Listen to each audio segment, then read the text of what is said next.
السلام علیکم ورحمۃ اللہ وبرکاتہ۔ ناظرین، سعودی عرب سے تعلق رکھنے والے دو قدیم تاجر دوستوں کا سچا واقعہ۔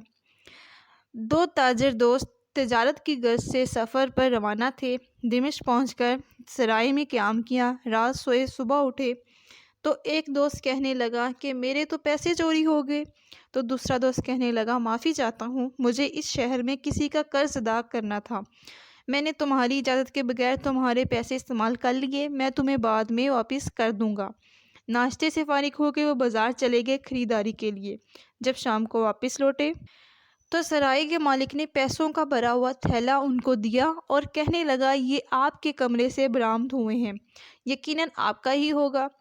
تو وہ پیسے والے دوست نے دوسرے دوست سے مخاطب ہو کر کہا، آپ تو کہہ رہے تھے کہ پہلے دوست نے فوراً بات کاٹتے ہوئے کہا، معافی چاہتا ہوں جھوٹ بولنے کے لیے کہ دراصل میں نہیں چاہتا تھا کہ شیطان تمہارے دل میں میرے لیے کوئی بدگمانی پیدا کرے، اس طرح یوں ہمارا برسوں کا تعلق خراب ہو جائے، اسی لیے میں نے پیسوں کا ذمہ اپنے ذمہ لے لیا تاکہ میں بعد میں تمہیں ادائیگی کر کے اپنے تعلق کو بچا سکوں۔ ناظرین، اسی طرح اگر آپ کے ساتھ ہو تو قیمت ادا کر کے اپنا تعلق بچا لیا کریں۔